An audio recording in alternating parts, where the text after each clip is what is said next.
जब तक न्याय नहीं मिलेगा अभी तो ये अंगड़ाई है। चिताओं पर लेटी महिलाएं, 11वें दिन भी अनशन जारी। मुआवजे में महाघोटाले के खिलाफ भड़का आदिवासियों का आक्रोश। मध्य प्रदेश में विकास परियोजना के नाम पर कथित तौर पर उजाड़े गए आदिवासियों का सब्र अब टूट चुका है। जल जंगल जमीन की यह लड़ाई आर पार की जंग में बदल गई है। विभिन्न बांध व बिजली परियोजना से प्रभावित विस्थापितों के हक की आवाज दबाने और मुआवजे में हुए भारी भ्रष्टाचार के खिलाफ आंदोलन अब बेहद उग्र रूप ले चुका है। पिछले 14 दिन से आदिवासी महिलाएं चिताओं पर लेटी हैं।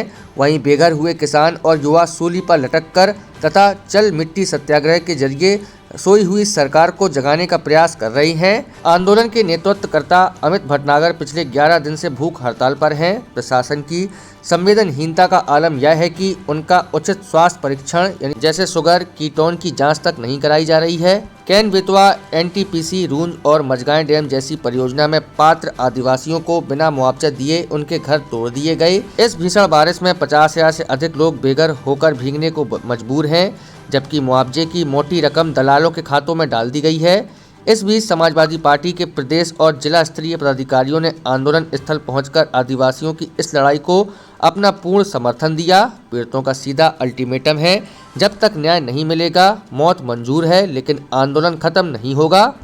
आज हमारे चिता आंदोलन का 14वां दिन है और मेरे अमरण अनशन का 11वां दिन है।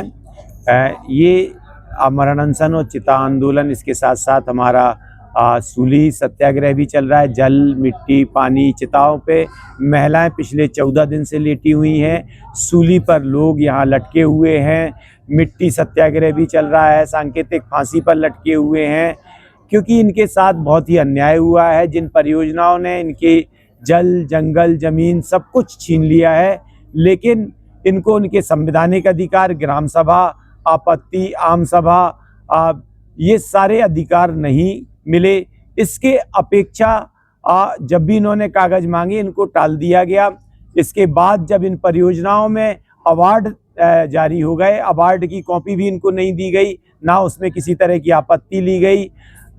इसके बाद जब लोगों ने देखा कि इन परियोजनाओं में ज़्यादातर मुआवजा तो बाहरी लोग खा गए, अपात्र लोग खा गए, जिनका कुछ नहीं गया उनको मोटा मोटा मुआवजा मिला है। चाहे वो नैगवा सिंचाई परियोजना हो, चाहे वो कैन बेतवा हो, चाहे वो एनटीपीसी हो, चाहे वो मझगांव डैम हो, चाहे वो रुंज डैम हो। लेकिन जो वहाँ पात्र लोग हैं, जिनके घर, जल, जंगल, जमीन, आजीविका सब कुछ जा रहा है, वो लोगों को बहुत आधा पर्दा मुआवजा मिला है। आज की स्थिति में देखा जाए तो जो पात्र लोग हैं, ज़्यादातर लोग मुआवजे से महरूम हो गए हैं।